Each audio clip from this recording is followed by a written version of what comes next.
Hello everyone. आज हम CRM का पार्ट नंबर 8 करेंगे। लास्ट लेक्चर में मैंने आपको डेटा माइनिंग का कुछ छोटा पार्ट बताया था। आज हम उसे कंप्लीट करेंगे, डेटा माइनिंग का इन डिटेल, और ये हमारा डिटेल लेक्चर्स का आखिरी पार्ट होगा। इसके बाद हम एक्सपेक्टेड क्वेश्चंस की सीरीज़, जो आपके एग्ज़ाम्स में आ सकते हैं क्वेश्चन, उनकी सीरीज़ चालू करेंगे। तो let's start. Data mining basically होता क्या है? डेटा माइनिंग वो है कि हमारा लार्ज चंक ऑफ डेटा में से हम कुछ एनालाइज करके, हम कुछ डिगिंग करके, कुछ पैटर्न्स फाइंड आउट करके एक पर्टिकुलर आउटकम प्रिडिक्ट करते हैं, वो हमारा डेटा माइनिंग होती है। तो डेटा माइनिंग टेक्निक्स क्या क्या है? Classification, clustering, regression, outer, sequential pattern prediction and association rules. अब एक एक करके समझते हैं कि ये होता क्या है। क्लासिफिकेशन बेसिकली एक लार्ज चंक ऑफ डेटा में से हम टारगेटेड ऑडियंस की बात करते हैं। जो टारगेटेड क्लास को सेपरेट आउट करना, वो हमारा क्लासिफिकेशन होता है। लेट्स सपोज कि इस अगर मैं सिटी की बात करूँ या इस पर्टिकुलर इंडिया की ही बात कर लेते हैं। ऐसा तो नहीं है कि सारे हमारे डीटीएच कनेक्शन यूज़ करते होंगे। फॉर एग्जांपल, तो जो कंपनी है डीटीएच कनेक्शन अगर वो लॉन्च कर रही है, तो वो उन्हीं कस्टमर्स को एनालाइज करेगी जो डीटीएच कनेक्शन यूज़ कर रहे हैं। जिन्होंने कभी डीटीएच कनेक्शन यूज़ ही नहीं किया, वो उनको एनालाइज नहीं करेगी। तो एक लार्ज चंक ऑफ डेटा में से हम उन लोगों को सेपरेट आउट कर रहे हैं जो हमारी टारगेटेड ऑडियंस है। तो ये क्लासिफिकेशन में आता है। क्लस्टरिंग में क्या आता है? क्लस्टरिंग और क्लासिफिकेशन ऑलमोस्ट सेम चीज़ है, बट क्लासिफिकेशन और क्लस्टरिंग में एक डिफरेंस है कि क्लस्टरिंग में हम सिमिलर डेटा को सिमिलैरिटी के बेसिस पे डेटा अलग करते हैं। अब जैसे अगर मान लो डीटीएच कंपनी ने मंथली प्लान लॉन्च किया है, तो वो सिर्फ उन लोगों को एनालाइज करेगी या उन लोगों को टारगेट करेगी जो मंथली प्लान लेने में हमेशा मंथली प्लान लेते हैं।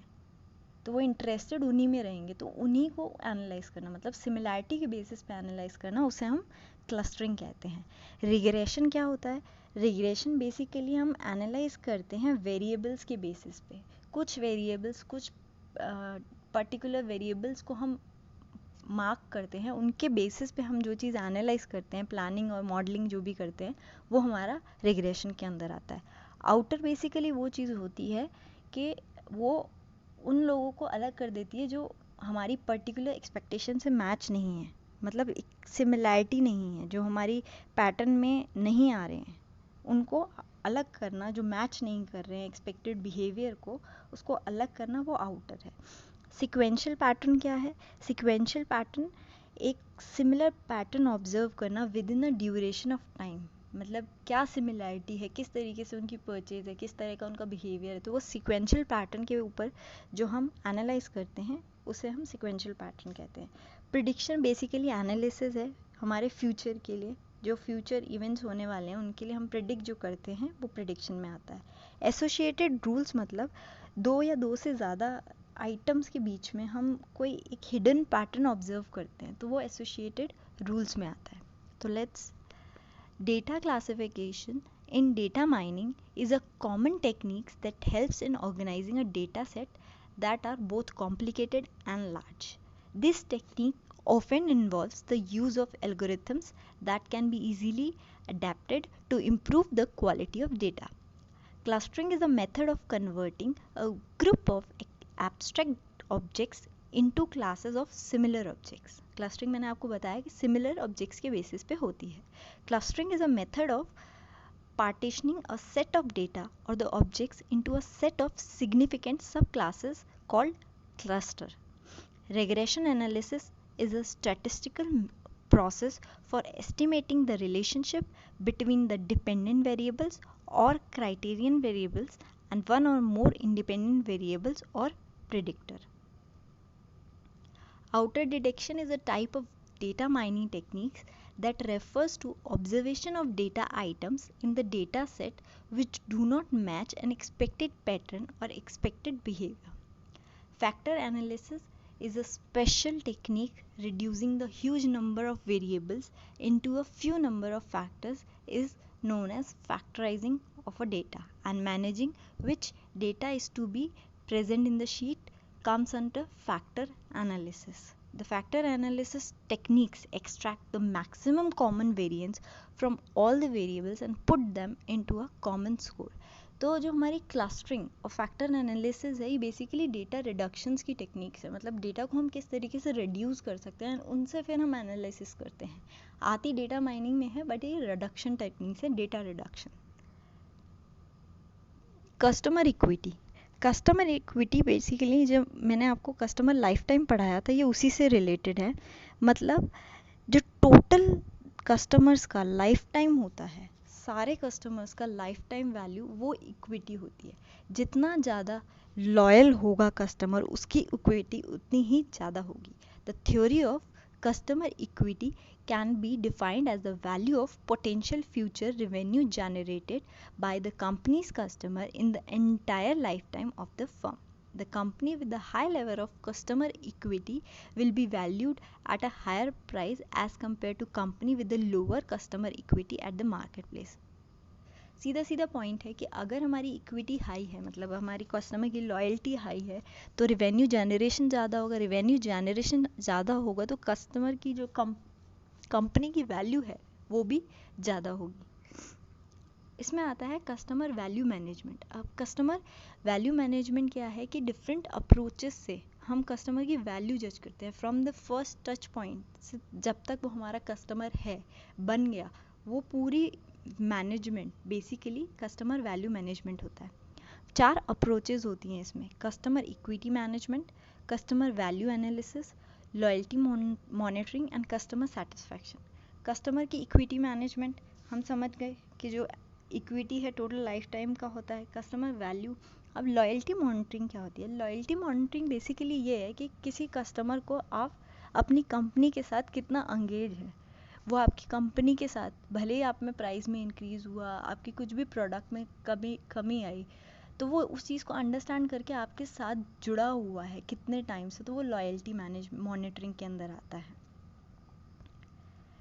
नेक्स्ट है लीडिंग इंडिकेटर्स मैनेजमेंट. ये चौथा पॉइंट है. पहले 3 पॉइंट्स थे: customer equity management, customer value analysis, loyalty monitoring, customer satisfaction, and the fourth point is leading indicator measurements. अब ये क्या होते हैं कि इंडिकेटिंग पॉइंट है बैलेंस स्कोर कार्ड. सबसे पहला इसमें आप अपनी कंपनी, आप ये मैनेजमेंट बेसिस पे करते हो कि आपके जो भी एम्प्लॉयज़ हैं उनका आप पूरे किस तरीके से वो, उनका बिहेवियर, उनकी क्या प्रोस्पेक्ट है, उनकी पूरी एक्टिविटीज़, ये पूरा एक परफॉर्मेंस स्कोर कार्ड होता है जो मैनेजर्स मेंटेन करते हैं. ये बैलेंस स्कोर कार्ड होता है. इसमें बेसिकली 4 पर्सपेक्टिव्स होते हैं अपने. फाइनेंस होता है, कस्टमर होता है, इंटरनल प्रोसेस होता है, उनकी लर्निंग एंड उनकी ग्रोथ, ये बैलेंस स्कोर कार्ड में आता है. तो balance score card is a strategic planning and management system that is used extensively in business and industry, government and non-profitable organization worldwide to align the business activity to the vision and the strategy of organization, improve internal and external communication and monitor organization performance against strategic goals. Second point इसमें customer knowledge management. Simple सा point है, customer knowledge refers to the understanding your customer, जो मैं आपको पहले भी explain कर चुकी हूँ. Their needs, wants and aims is essential if a business is to align this process, products, services to build a real customer relationship. अगर हमें एक रियल कस्टमर रिलेशनशिप बनाना है किसी भी कस्टमर के साथ, तो हमें उसकी नीड समझनी होगी, उसकी वांट समझनी होगी, और उसका क्या एम है हमारे बिजनेस के साथ जुड़े रहने में. तो ये सब चीज़ों, ये कस्टमर नॉलेज मैनेजमेंट में आता है. नेक्स्ट आता है CRM मेजरमेंट फ्रेमवर्क. फ्रेमवर्क्स क्या है? सबसे पहली brand building.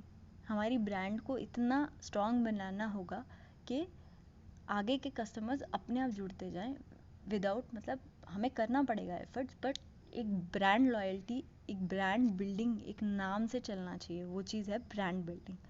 Customer equity building, जिसमें 2 चीज़ें आती हैं: customer behaviour modelling and customer value management. Third आता है कस्टमर फेसिंग ऑपरेशन. कस्टमर के साथ जो भी फेस टू फेस जो भी होता है, मार्केटिंग ऑपरेशंस होते हैं, सेल्स फोर्स ऑपरेशन होते हैं, service centre operation, field service supply chain and logistic operation, website operation, ये सारे हमारे कस्टमर फेसिंग ऑपरेशंस में आते हैं। ये पूरा फ्रेमवर्क है। कस्टमर बिहेवियर मॉडलिंग में हम एक तरीके से एनालाइज करते हैं कि कस्टमर किस तरीके से बिहेव कर रहा है, उसका पैटर्न क्या है, वो कितना हमारी कंपनी के साथ एंगेज है, कितना उसके साथ बिजनेस कर रहा है। तो कस्टमर बिहेवियर मॉडलिंग में ये आता है।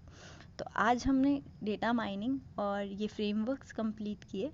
तो ये हमारा लास्ट लेक्चर था। कुछ छोटे छोटे टॉपिक्स बचे हुए हैं जो मैं आपको क्वेश्चंस के साथ एक एक दो दो करवा दूंगी। सो आज के लिए इतना ही। नेक्स्ट लेक्चर जो होगा वो हमारे एक्सपेक्टेड क्वेश्चन का होगा। Thank you.